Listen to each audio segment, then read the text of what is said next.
welcome.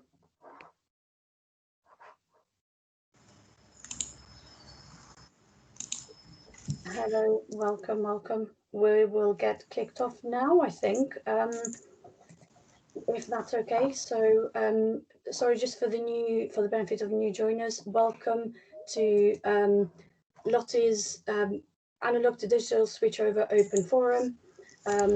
If we move on to the next slide, Onyeka, I just wanted to provide a very quick overview for what we've been doing and the reason for this session. So over the past year and a half, LOTI's been looking at how they can make more effective use of assistive technologies to support their most vulnerable residents. More recently, Borough AT Leads reported to us the potential implications of the analog-to-digital switchover on their telecare users. The switchover is due to be completed by 2025, and boroughs are keen to ensure that vulnerable residents who rely on assistive technologies are better off rather than worse off as a result of this change. Some of the things that boroughs have raised with us and which they're concerned about include the interoperability of new and existing technologies during the transition phase and beyond that, what the alternative solutions are in case these technologies are not compatible. And the purpose of this session is to inform our LOTI Borough colleagues about the impact of the switchover and how they can best prepare for that.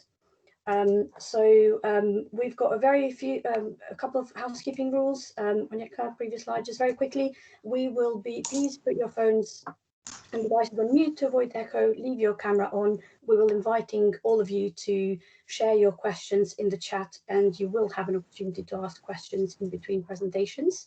If you're speaking via phone, please do state your name and borough before you make a comment. So onto the agenda without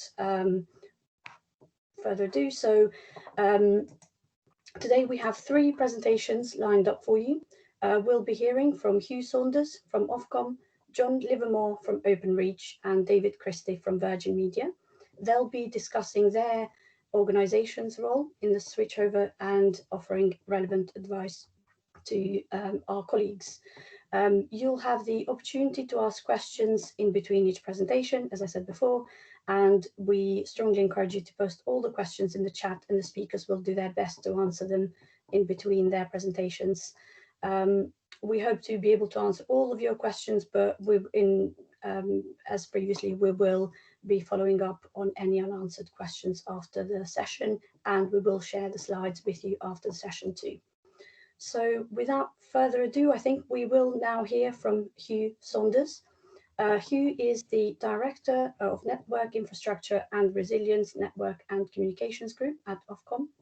He has been in the telecommunications industry for over 35 years, and he has in-depth and widespread experience of all aspects of telecom services, with an emphasis on policy, strategy, business development, and service deployment.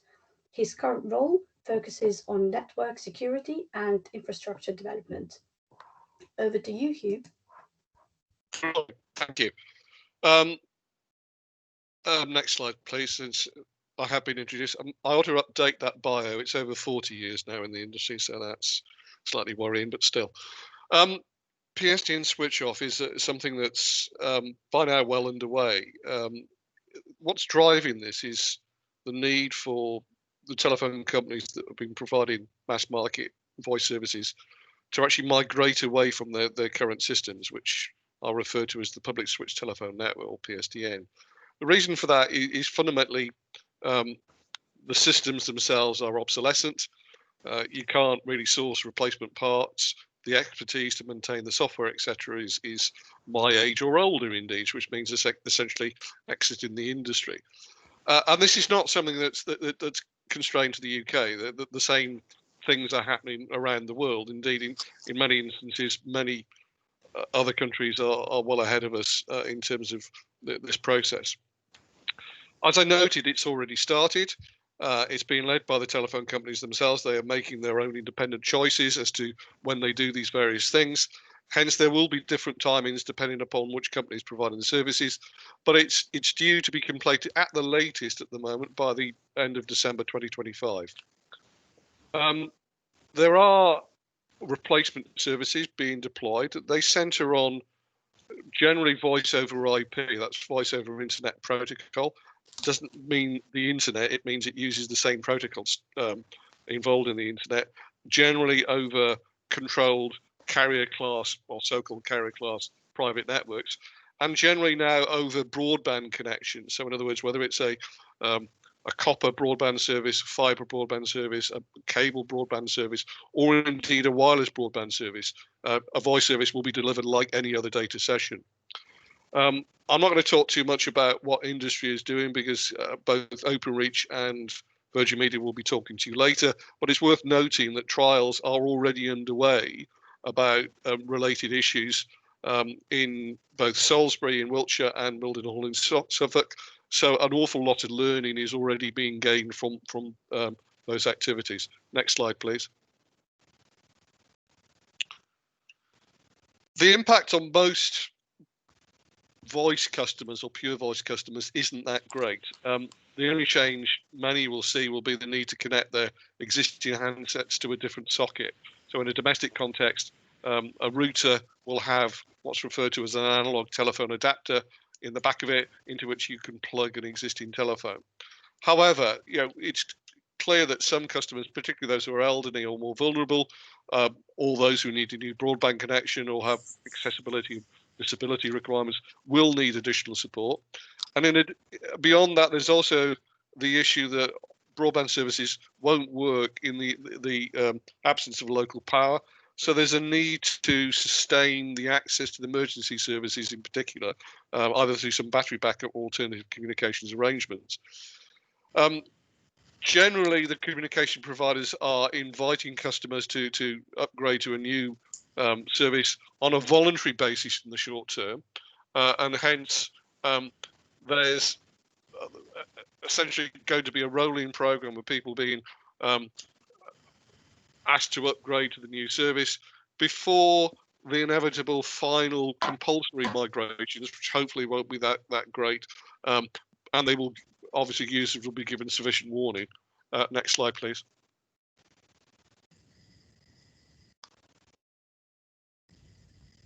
The critical issues are really beyond what I would consider to be the bulk of voice-only customers or customers who are primarily using the services for voice. The PSTN has been used over the years for other capabilities, and these really revolve around the capability of delivering power through the copper network, and also the capability of the PSTN network to carry what's referred to as voice band data. This voice band data is used by a number of over-the-top or downstream services. I'm citing here things like traffic lights, lifts, security alarms, remote monitoring, telemetry. In this context, telecare devices is probably the most important, but actually the biggest category overall is that we've been able to identify is probably retail card payment terminals in smaller retailers, which use voice band data. Voice over broadband doesn't necessarily support these OTT services, over-the-top services, as well as the PSTN. It's not black or white. But the reality is that voice band data is not what the new voice services have been designed to carry, and hence there are issues about compatibility and the reliability of existing services. What we've not requiring, but essentially suggesting to the communication providers, and they are actually doing this, is that is putting in place testing facilities for downstream services of this nature, so that in practice the providers of those services have a good understanding of to what degree they will be affected by the new voice service, if there's a fundamental compatibility problem, or if they can function adequately going forward. Next slide, please. Ofcom's role in this is really revolve around a couple of things I've mentioned already. I'm getting some noise in the background. Could people go on to mute? Okay, thank you. there is obviously a major migration to be managed. 30 million landlines or so are in the UK at the moment. It's worth just reiterating this is being led by the telephone companies, so it's not centrally planned or orchestrated. However, we do have key concerns about, in particular, the protected access to emergency calls in the event of a power cut because of the nature of new services, and also making sure that safety of life devices, including telecare devices, are handled adequately during that migration process. So what we've done is publish guidance on emergency access in power cuts. That's a live link, so when these are circulated to you later on, you can click through to look at that guidance.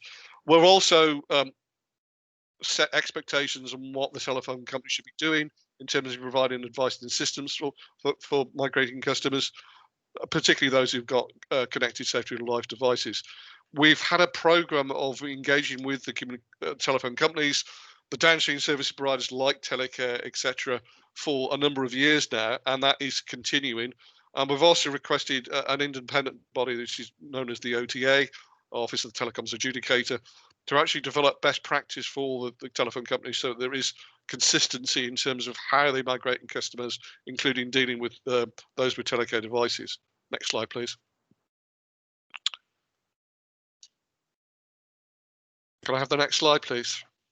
Thanks. Now, I think that provides an overview. As I said, I don't want to dive too much into the detail because you've got presentations from both Openreach and Virgin Media, but a number of questions were posed for us. I think broadly, I've answered the first one in terms of what's actually happening at the moment. What do you need to do? I've got some takeaways which I'll come back to in a minute, but essentially it's all about understanding what you've got out there at the moment and determining whether or not it's going to be impacted and taking appropriate action. In terms of the functionality and resilience of the new all IP technology, broadly, the resilience of it we're comfortable with in terms of the call voice service. The problem is in functionality terms, as I've noted already, it is different from the existing PSTN, and the over-the-top services that I've already touched on. You need to look at them individually to determine whether or not there are any critical issues that need addressing. The questions you should be asking are fundamentally about: are the services already in place compatible with the new voice services, or if black and white compatibility isn't simple to answer, what degree of service degradation is likely? And in terms of future services, there's a fundamental position that says broadly, if you're looking for a non-voice service that requires connectivity, you shouldn't rely upon the voice service and the PSTN as the means of actually providing that. You should look at alternative technologies such as mobile data networks or other data connectivity that is available in the marketplace. What else you should be thinking about to manage this switchover effectively? Well, essentially, it's just that process of understanding of what you've got and how it might be impacted and what you can migrate to. So if we go to the last slide, I've got 3 key takeaways here, which I think summarize what you should be doing. The first is probably the most important. Future procurement of telecare services should not be based on PSTN technology. Secondly, for existing systems, talk to your service providers about their compatibility with the new all IP technology. They are in the best position to answer that based on their own knowledge or the testing work that's been undertaken by the vendor community. And also monitor what the services are actually looking like in terms of call failure rates in particular. This isn't necessarily always a black and white issue, as I noted earlier on. There can be service degradation as networks are rearranged. Sometimes call failure rates do tick up. If that happens, work with the service providers and the telecoms companies to address this. We are currently working with the standards group for the telephone companies in the UK to actually make some tweaks to standards to try and mitigate some of these problems. We can't eliminate them completely, but it is an ongoing process. I'll stop there, and I believe I do have time to take a few questions if anybody's got them, either in the chat or if anybody wants to put their hand up or ask a question verbally. Thank you. Thanks, Hugh, for that. We do indeed have a question in the chat from Bradley Cooper from London Borough of Sutton. He says, some of the telecare companies are saying they are going to move to SIM-based systems. Is this going to be an added cost to the, no, this is going to be an added cost to the LA, so it's more of a comment rather than a question, but are you able to kind of provide any comments or thoughts on that? Yeah, I have been talking. You may or may not be aware of the Telecare Services Association, which is one of the two industry bodies in this sector. I would, by the way, point you in the direction of a white paper that they published a few years ago about this issue. It is a good overview of what the challenges are. But the point that I'm making is the types of alternative connectivity solutions that have been deployed to date by the key vendors, and I'm talking about people like Tunstall and Doro and others, have tended to rely upon existing cellular network technology and existing commercial arrangements with the underlying network providers. Those aren't necessarily the cheapest. I do agree with that. It is likely to cause you ongoing additional costs. What we're saying to the industry is fundamentally, there are other options available, particularly with the new 4G and in future 5G network capabilities that should be cheaper to operate because they've been designed for the sort of low bit rate type of applications that your telecare alarms actually represent. In addition, there are also private network technologies in the so-called Internet of Things space.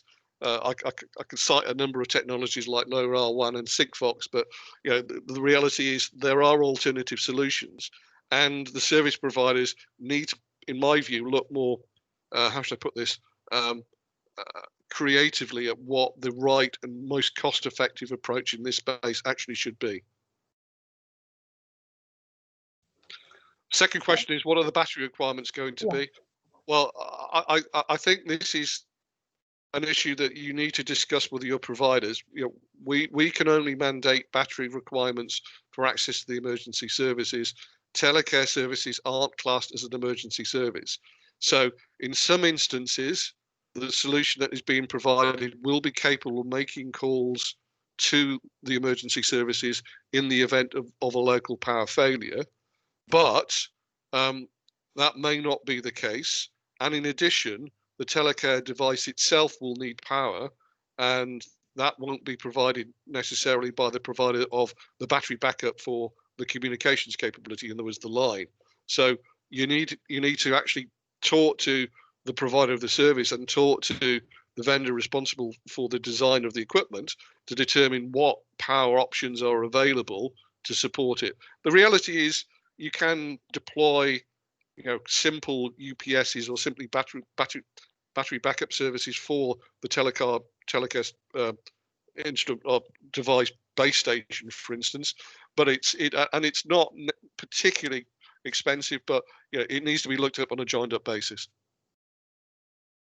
Thanks, Hugh. There's another question from John Patterson from London Borough of Hammersmith and Fulham. John says that you previously spoke about this before and mentioned issues with gateways between networks being a possible issue. Has that situation improved?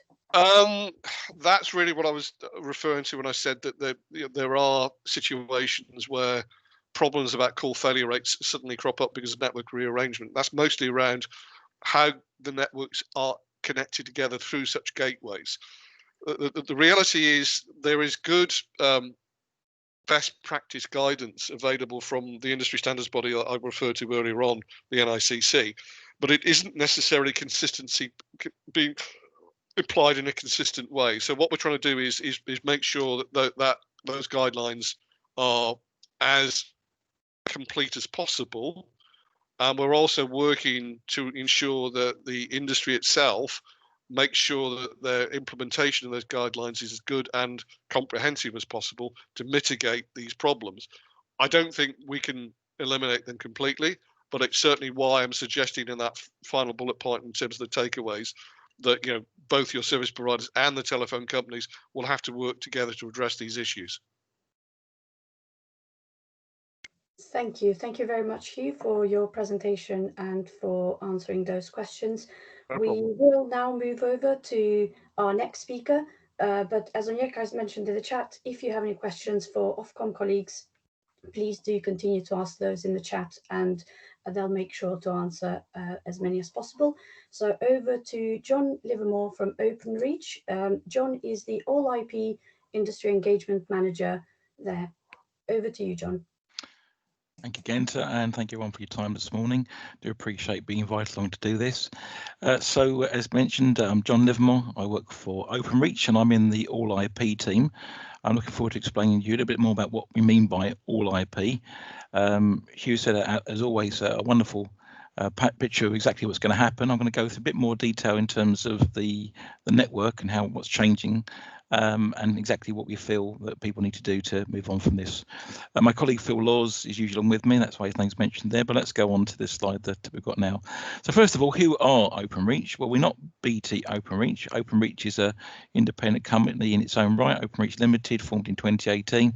I'm not going to go through huge amounts of detail on this slide, other to say that perhaps the bit at the bottom is the most important thing. OpenReach's customers are communications providers, or CPs as they're known in the industry. So people like Sky, TalkTalk, Gamma, BT, Daisy, and in fact, that's 650 or different communications providers are out there, which is perhaps a number bigger than you expected. But if you think about it, in every street in the country, people have different communications providers, and they are the folk that effectively are also absolutely bolted into this. So they're our customers. And the reason we're speaking to you, even though you're not our customers, because we really feel there's a duty of care to explain to the industry and to those who deal with the vulnerable, like yourselves in particular, exactly what's going to happen to make sure there aren't any nasty surprises. Already we have been talking, perhaps, as I think as you pointed out, the network itself is older. It's certainly 35 to 40 years old, just from the 1980s when the digital exchanges were put in. Now really is the time we have to move over. This isn't something that's just being a whim. It's something that absolutely the industry feels needs to happen. The people that put those exchanges in are pretty much all retired now. In terms of the equipment, they've been put in by companies like GC Plessey. Plessey went out of business many years ago. So this is getting difficult to get parts and so on. But two, we want to make sure that the future very much is fibre. The reason for fibre is much more reliable. It gives much bigger bandwidth. It means you can put more data down it. It opens up the Internet of Things, which we hear a lot about, but we don't necessarily know what that means. It means that the future very much is over the Internet. And next slide, please, Kenta. Thank you very much indeed. So I want to explain on this slide, please, exactly what all IP means, because it kind of is a term that's used and no one perhaps catches on to what it means. Well, simply, IP is Internet Protocol, so everything's over the Internet. It's as simple as that. Everything in the future will be over the Internet. In terms of the current network, we think about it, and again, as Hugh referred to it, it was designed for voice calls. You picked up the phone, you made a call, someone answered it. But since then, we've had ISDN, we've had broadband, and all these things have changed our world very much so. In terms of then some key dates, on the end of 2025, December 2025, so effectively when we wake up on the 1st of January 2026, the analog network as we know it will no longer be there. It mentions this term WLR. Don't get too hung up on these terms. WLR is just an expression. It means wholesale line rental, and it is a suite of products that OpenReach sell to communications providers such as Sky, BT, etc. Now, within that portfolio, there are things like the standard telephone line. Sometimes you know it as PSTN. Sometimes you just call it, the telephone line. But ultimately, it's the line that have been in our premises for many, many years. ISDN2 and ISDN30 are similar in terms of the setup of those, although they're digital, but actually the lines they sit on are still pretty much all analog. It's also important to remember that as time goes by, all of your communications providers, so all of those 650, will have to migrate every single customer in the UK away from an analog line onto something that's going to be at least part fibre. And I'll explain to you a bit more about that in the next slide or two. But that's what's going to happen. Over the next 5 years, and again, it was referred to previously by Hugh, at the moment there is an encouragement by communications providers that as you move on to superfast broadband, they will ask you to give up the voice part of your service, which today you make perhaps fully over the copper line from end to end, and move over to an internet voice over IP type product. So that's already happening. That's there today. But by the end of 2025, every CP needs to make sure that every one of their customers, of which there are something like 15 million lines involved, have to migrate over to something that is going to be at least partly fibre. That's a huge undertaking. Now, how they're going to do that, we currently don't know. Openreach's job has been to put the network out there, to put as much fibre into the ground as we possibly can, and you'll hear expressions like FTTP, fibre to the premises. And that means we're putting, if we possibly can, fibre into areas that will give you fibre all the way from the telephone exchange through to the premises to give you that more reliance, resilience, and also faster bandwidths. But at the same time, it means that all of those lines are going to have to move on. To help CPs in this and to make sure that we aren't sitting all here at 2025 thinking, well, not much happened, now we're running out of time, because it will happen. Also, what's happened is that Openreach has told CPs that in September 2023, there is going to be a national stop sell instituted. That means that from September 2023, Openreach will not take any further orders from communications providers for the standard telephone line as we know it today. Because if you think about it, every day that goes on and those older lines are taken into the network, they're still going to have to be migrated. We're just making the problem bigger. Also, we talked about FTTP. On the slide, it talks about FTTP exchange upgrade. Openreach is committed to try and get as much fibre into the ground as it possibly can, and particularly fibre to the premises, end-to-end fibre. Now, with that context, there's about 4 million premises that are covered today by Openreach for all fibre, or sometimes you hear the expression full fibre. By the end of this decade, we hope to have 20 million premises covered by full fibre, but clearly that's not going to be the whole country. That means there will still be elements of copper over what we today know as fibre to the cabinet, and I'll explain to you that in a moment. The point is this, that although that stop sell nationally comes into effect in September 2023, already stop sell has begun. Down in Salisbury, there has been a trial by Openreach in Wiltshire for the last year or more, and for that reason there's about 90% of the area is now covered in fibre to the premises. That means we think it's time that communications providers start to migrate their customers onto an all fibre solution. And to that end, the stop sell date for Salisbury happened last December, on December the 1st. What's more, Openreach are forecasting out other exchange areas where this full fibre is going to be available. We have to give 12 months notice to the industry. So back in July last year, June last year rather, we gave notice that there would be 117 telephone exchanges that in a year's time, June this year, would actually be ready to be full fibre, at least up to a point of 75%. And for that reason, those stop sell notices have been served. And in June this year, that 117 exchanges joined Salisbury. In October last year, another 51 was added to it. And every quarter, including sometime this week, January onwards, we expect to see another batch of exchanges where in a year's time, we're going to see stop sell implemented. And the reason that we talk about stop sell, it seems like it's going to be just a natty kind of expression, but it's really important. Go to the next slide, please, Ganta.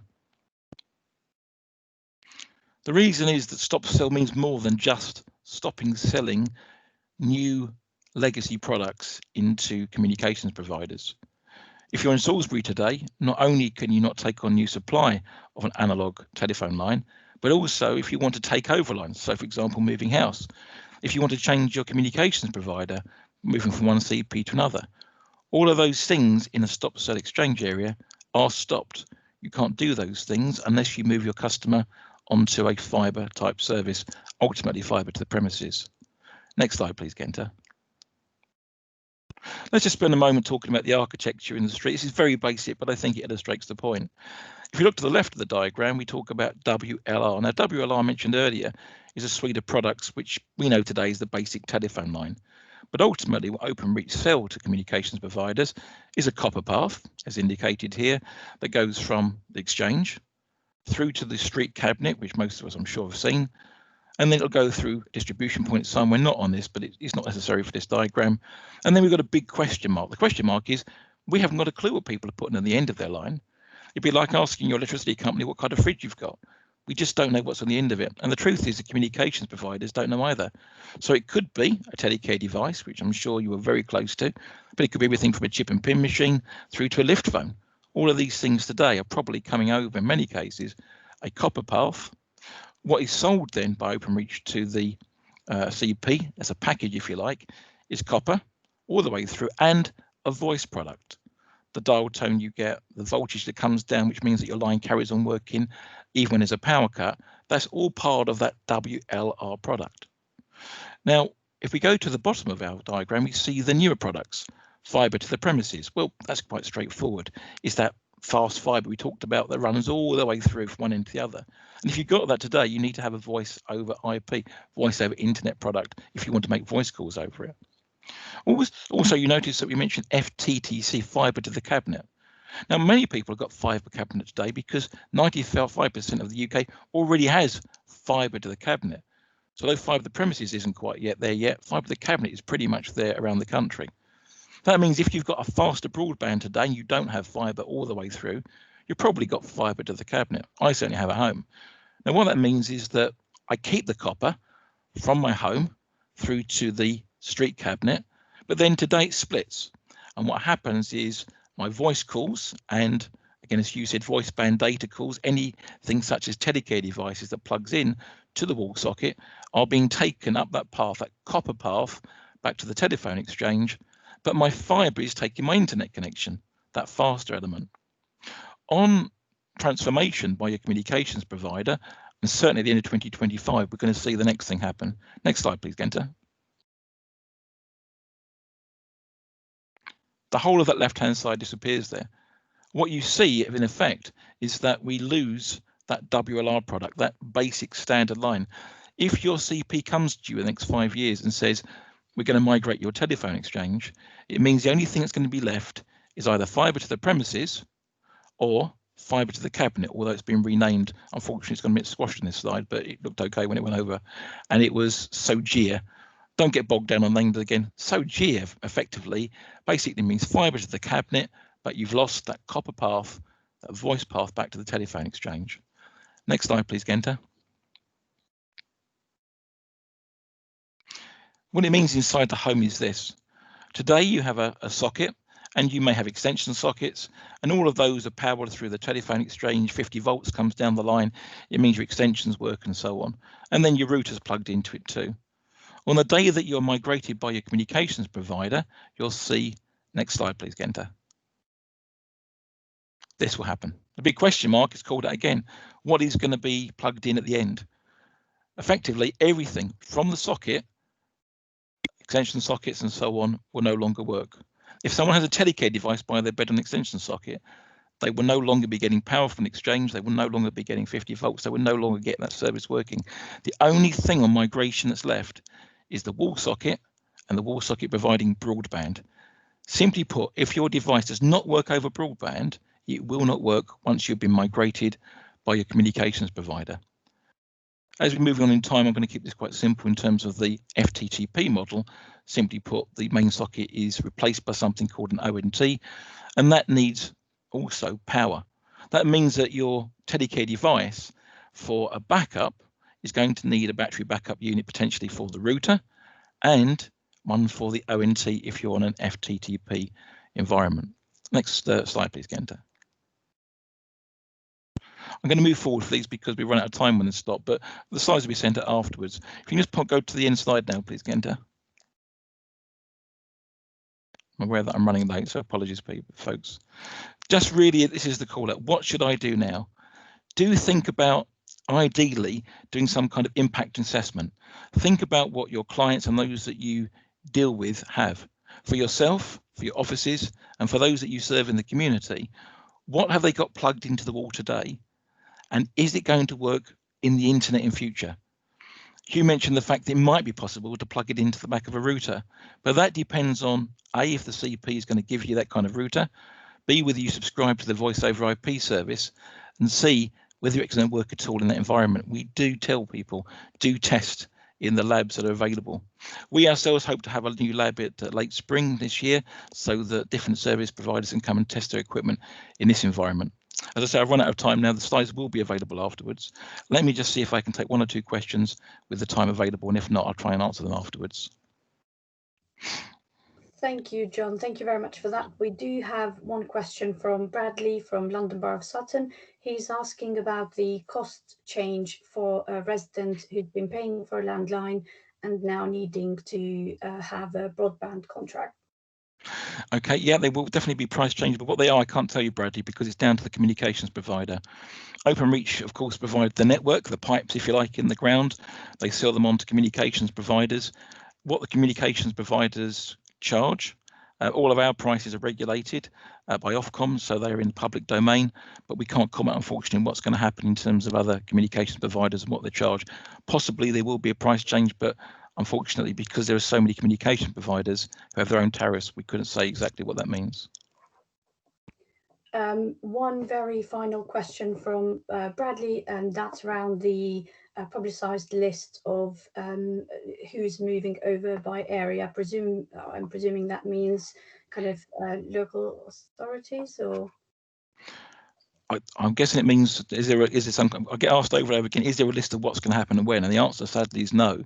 It's something that certainly Openreach would be very interested in, because we have to work, of course, with communications providers to make sure we've got feet on the ground if they've got particular areas they're going to transition over. At the moment, I'm not aware that any particular CP has given any notice to do that, but then of course it's difficult for them because it's commercially sensitive. Any information can be picked up by competitors and acted upon. So at some time this year, we certainly should start to see some movement, and we should start to see communications providers probably coming to their customers first to let them know what they're doing and when they're going to do it. Thank you, John. One very last question. So does it mean residents will need a broadband connection to be able to have a phone line? Ultimately, the answer is yes.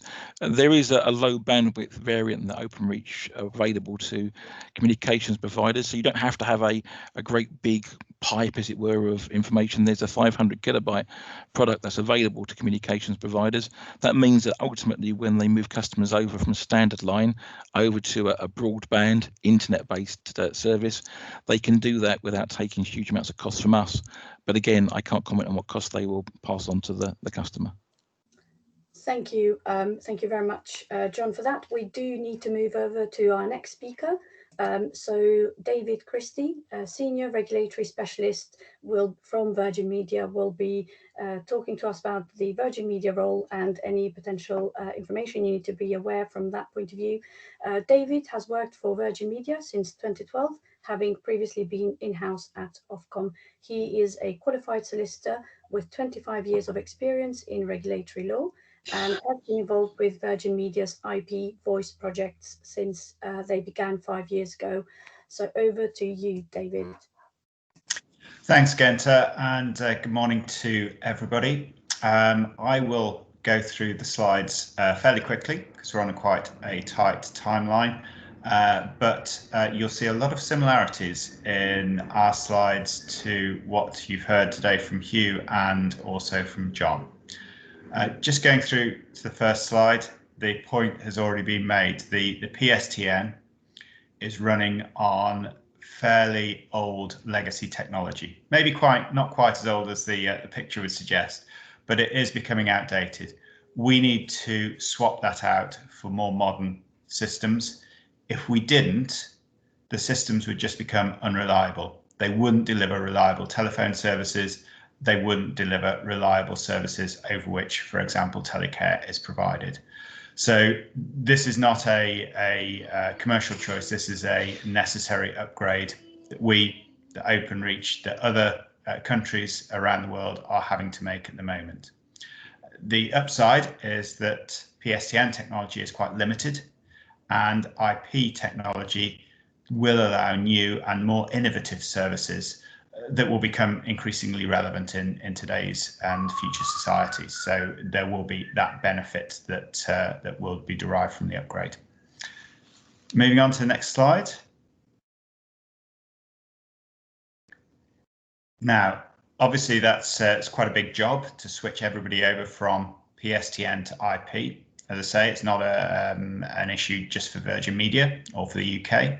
You've heard Openreach's plans. Virgin Media is slightly unique in the sense that we don't rely on Openreach's network. So we have our own end-to-end network. What we're trying to do is we're trying to align our analog or PSTN voice withdrawal for our own customers on our network. Now, overall, there are 30 million exchange lines across the UK. That's Virgin Media and Openreach and all the other providers. So the scale of the task is big. Our plans are to try and, first of all, lead through organic migration. So where a new sale is made to a customer, or where we have a single interaction with a customer, maybe they call up with a fault or a problem on their existing phone line, or they want to move to a different package, we can migrate those customers individually, or give the new customer coming onto the Virgin Media network the IP voice solution. And then the second half, as we've heard, will need to be through managed migrations, where network equipment, those switches in a particular area, are replaced by IP voice technology. And that change would affect all customers served by that equipment in an area. So you've heard that's quite similar to the way Openreach are doing it, looking at their exchange areas and moving one exchange area over at a time. Next slide, please. So first of all, IP voice. Now you've heard a description of IP voice, but actually for somebody who uses the phone as a phone, there isn't that much change necessarily. Same handset, same number, same dial tone, and mostly the same features. So there wouldn't be a noticeable difference. But as we've heard, there are significant technology differences between the PSTN and IP voice. So it's really important to understand and know about those. Move forward to the next slide. And hopefully this is a super easy wiring diagram, although my wires have gone haywire. I don't know. That has obviously corrupted in sending it through to you, Genta. But essentially, look at the three key differences on the left-hand side. First of all, it's the broadband network that will need to support voice traffic. And there's been a couple of questions. Will it cost more for a customer? Does a customer need to take a broadband product? The way Virgin Media are doing it is we're saying we will connect the home. It will have a broadband line going in, but a customer who is just taking telephone services will be paying exactly the same as they do today. They don't pay for the broadband unless they're using a broadband service to access the internet. Simply the access connection will be a broadband network connection. Now they may get a router, so typically the modem that sits close to the socket on the wall to enable that phone service, but it costs exactly the same and the features are designed to be exactly the same as they are today. The analog voice line, the PSTN line, is currently powered, as we've heard, from the exchange, so the 50 volts that John mentioned. The broadband network isn't powered from the exchange. So that is a key change. And where devices such as telehealth devices rely on that line powering, that's where we need to be careful when customers are switched over. The change in technology means that certain connected devices may not be compatible over the new technology. Now, what we've tried to do is try to ensure that our IP voice service replicates as closely as possible the protocols used on the old-fashioned technology, so it supports as much connected equipment as possible. But when you move from one technology to another, you need to be quite careful. And we've got a few mitigations in place to make sure that that move is as safe as possible. We'll make sure the wiring diagram is correct. There is not that amount of wires available, so we'll go over the picture and move to the next slide. So residential customers, the challenges we've got there's a big volume of customers. Most of them have single line connections. So like for like swap is probably where we're looking. The exchange, the PSTN line to an IP voice line. Now, the communication of service differences to those customers is key, especially on the issue of power resilience and connected device compatibility. And with connected devices, we as a communications provider don't have any visibility of what our customers use their phone lines for. So we don't know if they're a user of healthcare devices, if they've got a security alarm or a fire alarm connected to their phone system, even if they use it for fax machines. Maybe they've got some sort of business faxes that they need to send, and there'll be different needs for different devices. So what we wanted to do, we wanted to trial how we communicate with customers, and we've done a couple of migration trials.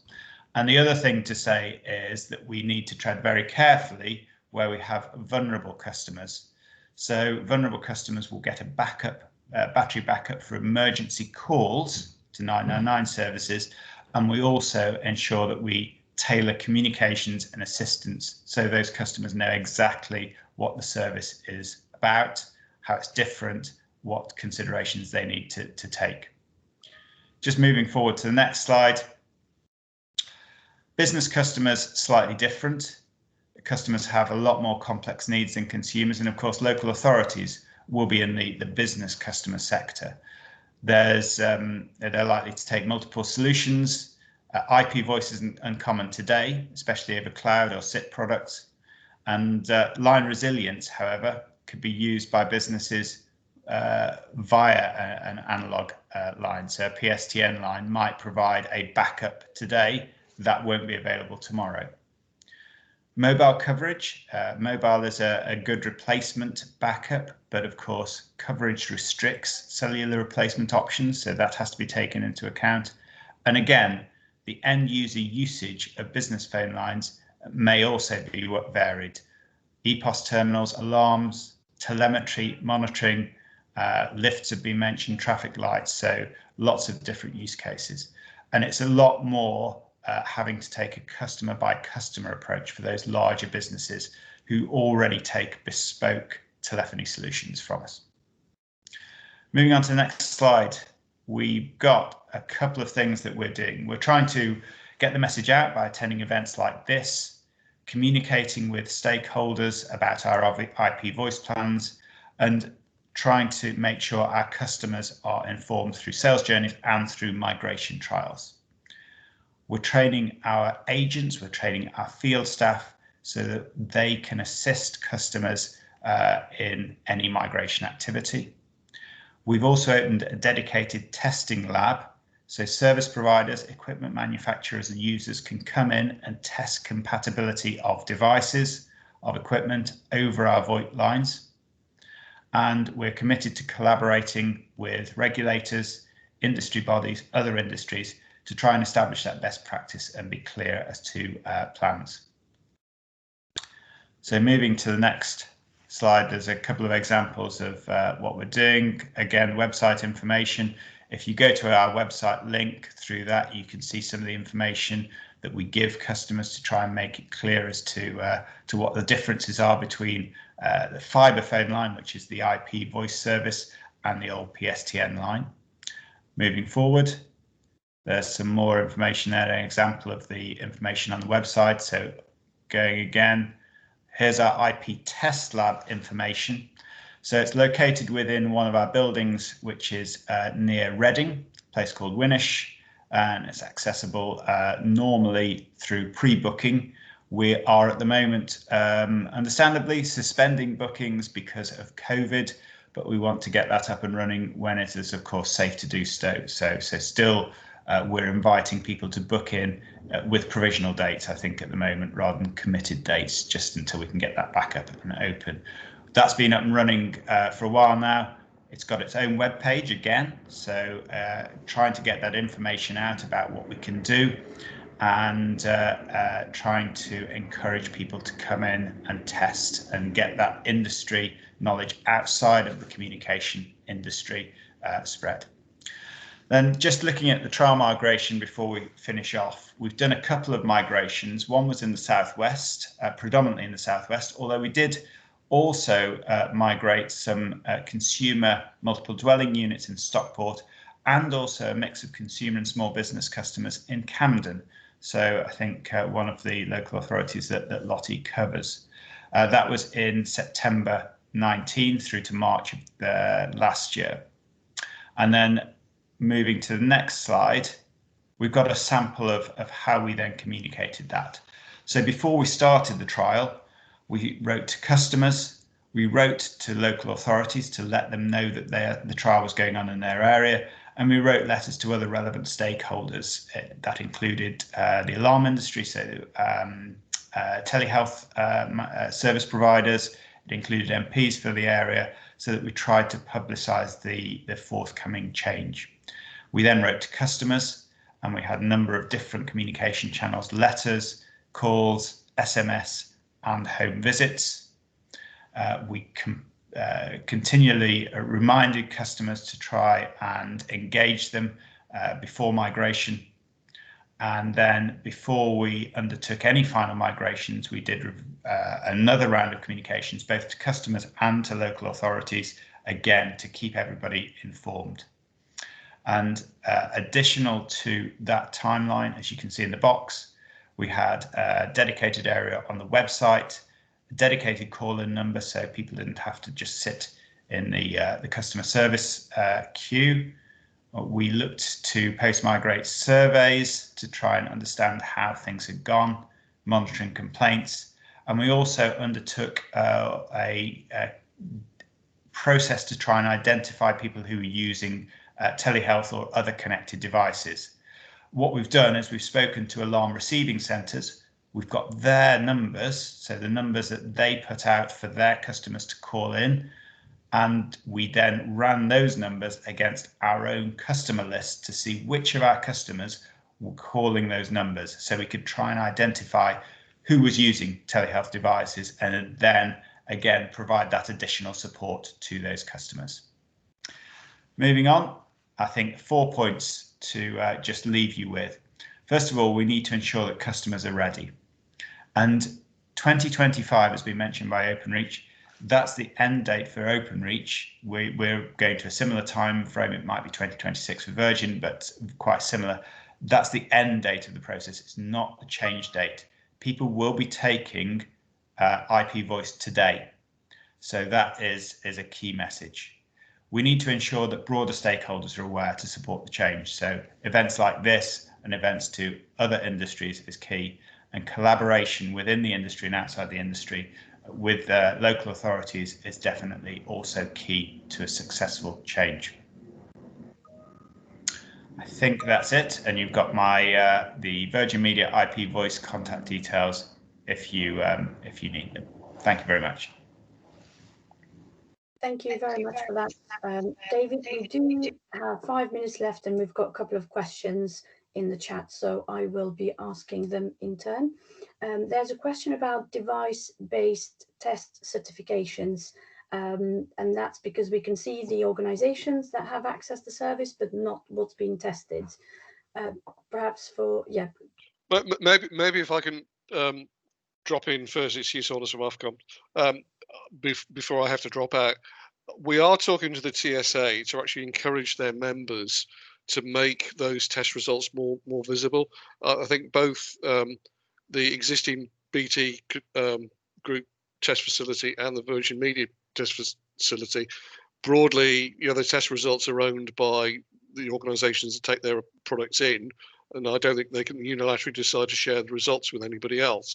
But as I say, I think the TSA understands that obviously the commissioners and other parts of the ecosystem probably need greater visibility than have this particular piece of equipment being tested. So we are working with the TSA to address that. Thank you very much. Worth saying, just to add to that as well, I think because the test labs operate on different technologies, we have a different network than the BT network. It's very important for people to come and test, but then if you need to know how that test has gone, as Hugh said, the best people to ask are the people who have tested. So if you're aware, and we try and keep that public, who's tested on our site. If you're aware somebody's tested, you can then speak to them and say, how did it go at Virgin Media? How did it go at BT? and the TSA, I think, as Hugh said, are trying to do some sort of consolidation of that information. Thank you very much. We do have another question about telecare devices that use data. Does it mean that you would need, or customers would need to have a broadband line, if that's the case? It would depend how the device communicated. If it was communicating as a database device over a broadband line, then it's likely the customer would have to have a broadband service. If it was simply using the voice network, but the voice network was going over the broadband line, then, as I say, although the broadband line would be there, the customer would only have to take a voice service to support that. So it depends on the nature of the equipment and how it's being used.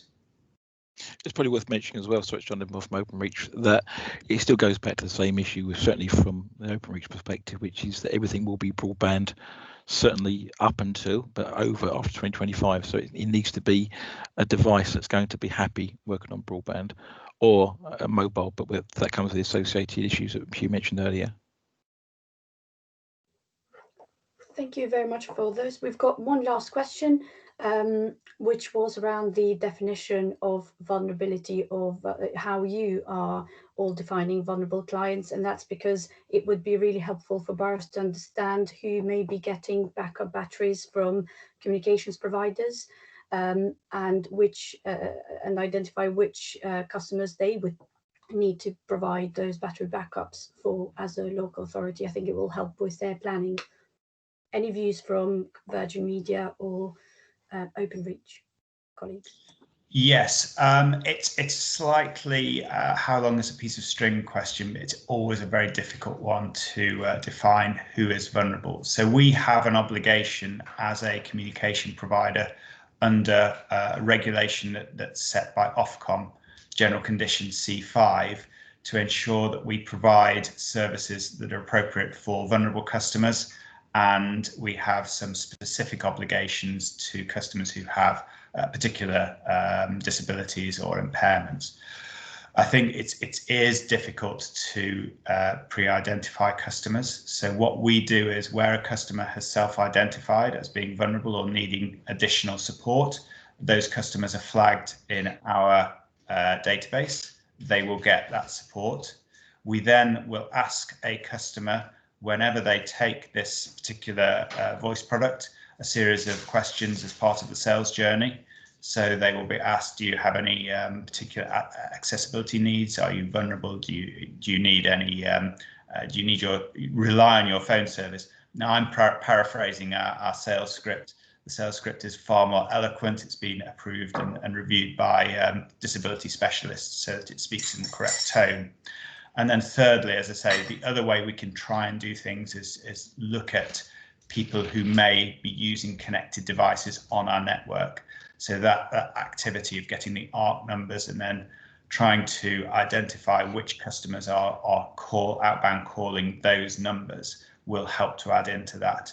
And then we get effectively a group of customers. So where we've trialed the migrations in the Southwest, that was the basis that we did, and there was a significant uptick in our pre-identified vulnerable customers to the total number of vulnerable customers that we became aware of by speaking to them and also doing that ARC sweep as well.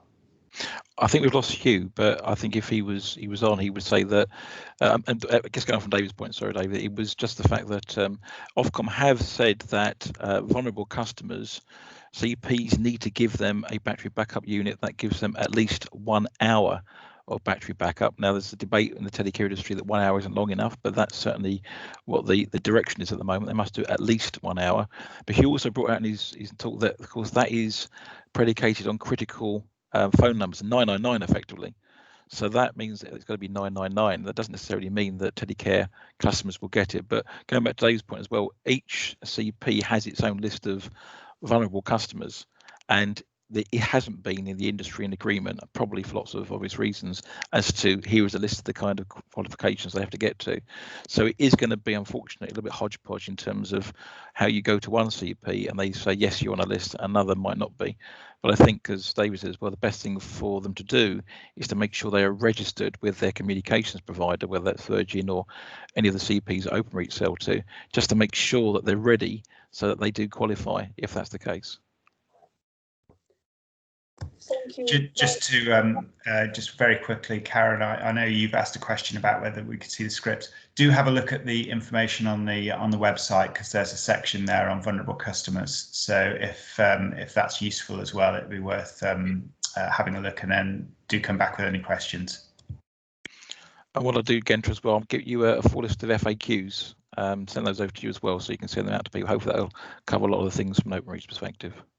That would be really, really helpful, and we'll share slides and information with participants afterwards. But can I just take a moment to say thank you very much to all of our speakers for providing information on what you're currently doing to make sure the switchover goes as smoothly as possible.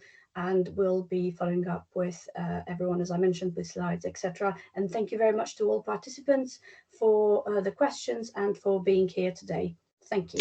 And thank you for letting us come here. Thank you so much, everybody. Appreciate it. Have a good day. Bye. Very much. Thank you.